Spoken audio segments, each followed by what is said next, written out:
Well, ladies and gentlemen, it's the last month of the year, which means it's our Christmas month. And what better way to kick off said Christmas month of one of the worst films I've ever seen? Because at the channel point's request of Quaid, who's basically the Archduke of shitty movies at this point, we are going to review Elves, released in 1989. So Elves is a horror film, and I use the term horror very lightly, directed by Jeffrey Mandel and starring Dan Haggerty, who is best known for being Grizzly Adams. So this film's about an elf that was created by Nazis that rises from the dead in order to breed with a chosen girl in order to create the Fourth Reich and a perfect Aryan race.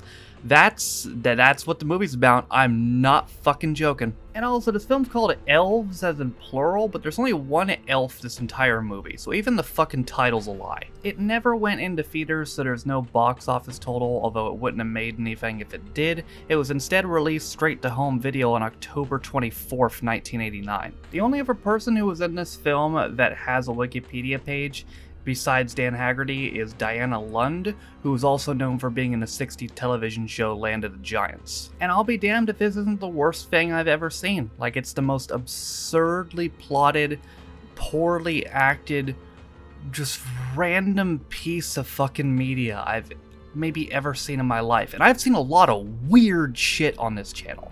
I've seen a lot of weird shit. But oh my god, this actually might take the weird shit cake. I don't know, maybe, there's been a lot of weird shit. There was Teeth, with the girl with the teeth in her vagina. There was Jack Frost with the killer snowman. There's been a lot of fucking weird shit. Birdemic. But this is right up there, man. This is super fucking weird. At the very least, it's probably the weirdest fucking Christmas film I've ever seen, if you can call it that. But you're probably thinking, well, no, it surely can't be that weird. Well, really? Really? You think it can't be that weird? Well, I'll fucking show you how weird it is. I'll fucking show you right now, as we reluctantly review Elves, released in 1989. So our film begins with three girls, Kirsten, Amy, and Brooke, going into the forest to form some sort of anti-Christmas club because they hate Christmas because they got shit presents last year, even though they're all like 18? Fucking grow up. Anyway, Kirsten accidentally cuts her hand on a candle somehow, don't even know how that works, and her blood spills onto the ground, and then they leave, and then a hand rises from the ground, and oh shit, that's the elf, brother. I guess to perform the anti-Christmas ritual or whatever, she had stolen one of her grandfather's books, and she goes home and puts the book back, and then Granddad wheels his ass in and slaps her twice, and he's like, "You shouldn't have taken my book."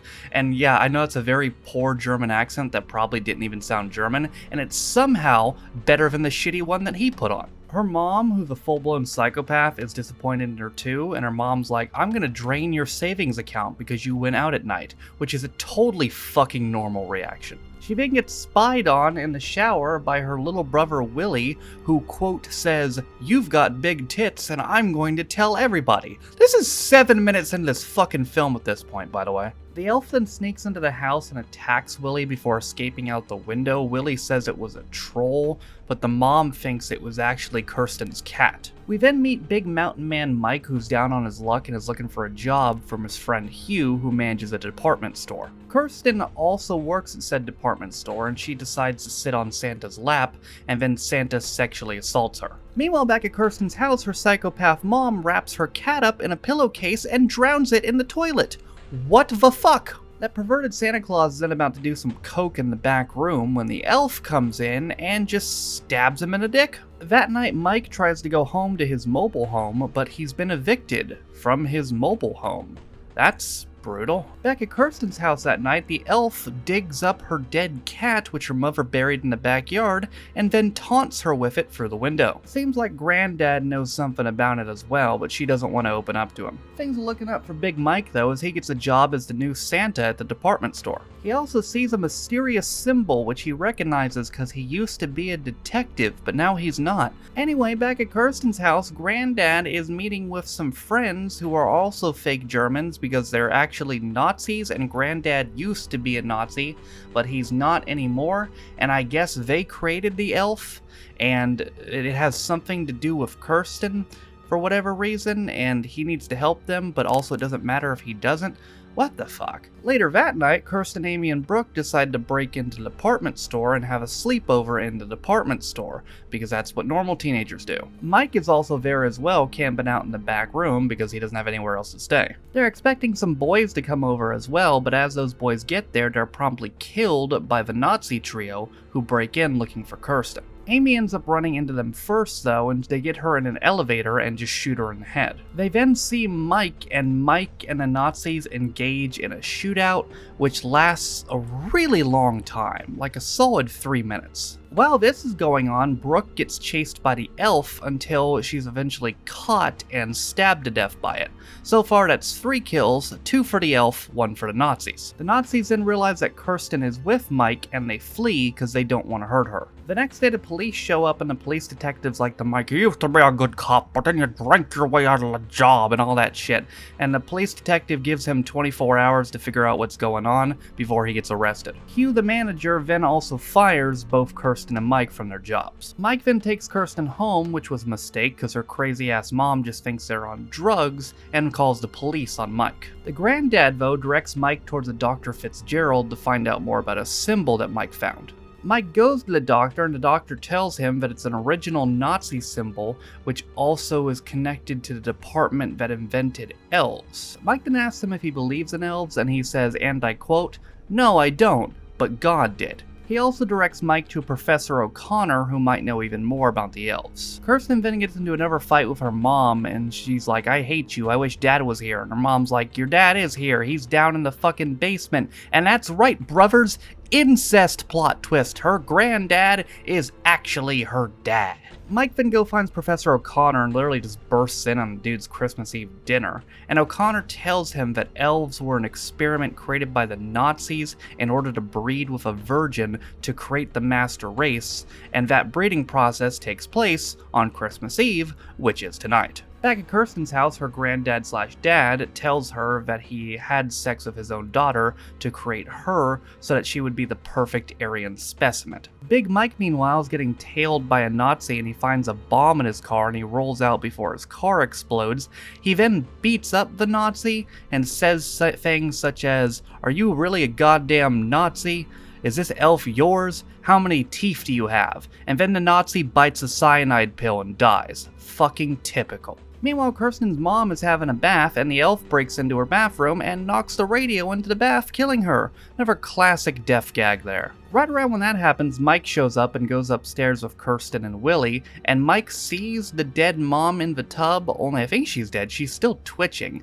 And Mike's like, she'll be okay. The kids never see her, but Mike's like, she's fine. The granddad then shows them this stone he has called the Elf Stone, which will destroy the elf. That's fucking convenient. The 2 remaining Nazis show up, which results in a scuffle in which Granddad shoots one of the big Nazis, and then the main Nazi shoots Granddad, and then Mike takes out the main Nazi, but then the big Nazi shoots Mike before the big Nazi succumbs to his wounds, and then the main Nazi chases after Kirsten and Willie, who have since run into the forest. Kirsten and Willie make their way back to the hole where the elf first came out of, and then the main Nazi shows up and he's like, "Hey, it's time for Nazi stuff," and then he gets shot by the elf. Where the fuck did the elf get a 9mm? Unfortunately, Kirsten and Willie left the elf stone back at the house, so Kirsten tries to stall the elf while Willie goes back to get it. Willie retrieves the stone after Mike, who's still somewhat alive, gives it to him, and then he takes it back to Kirsten,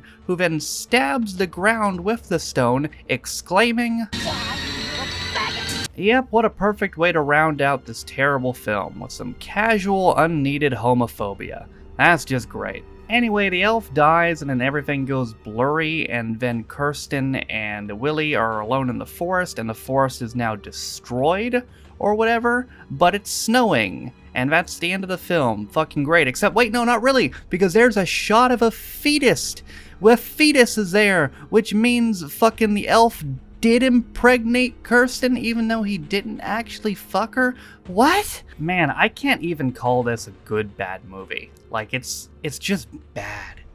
It's just so bad. The plot is completely nonsensical. Nazis is just lazy at this point, even by 80s standards.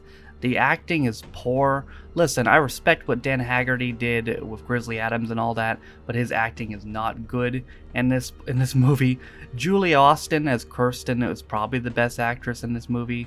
Diana Lund wasn't bad either, but then the only two likable characters were Kirsten and Mike, and then you had Mike die and Kirsten spat out random homophobia at the end. So, like, what the fuck? You know? Just, Jesus Christ, this movie did not really have any redeeming qualities at all. Is it gonna get any better next week, you might ask? Well, kinda. We're doing another terrible film in Silent Night, Deadly Night, but at least that one's funny.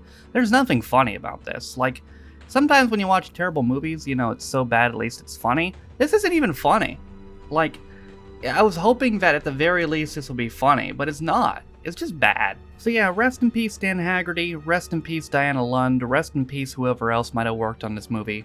But never watch this film, because Jesus Christ. And speaking of Jesus Christ, maybe he should have intervened here and made it so this movie didn't exist. But yeah, I'm gonna go scrub my eyeballs now. That's it for me today. I'll see you guys next Sunday. Thank you for watching. If you liked it, well, good for you. Be sure to like it. You know, I would say if you didn't like it, don't, but it doesn't fucking matter if you didn't like it or not, because YouTube took away the dislike count. So dislike it all you want. Nobody will be able to see it, see if I give a shit.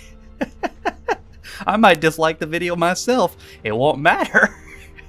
But if you want to follow any of my social media links, they're in the description down below. Thank you to all my patrons for supporting me and all my channels, although I'm sure you didn't support this. Thank you, Quaid, I guess, for requesting this. With all that being said, my name is Noah Taff. This has been my review of Elves, released in 1989 for whatever ungodly reason. And I'll see you guys next time. Bye.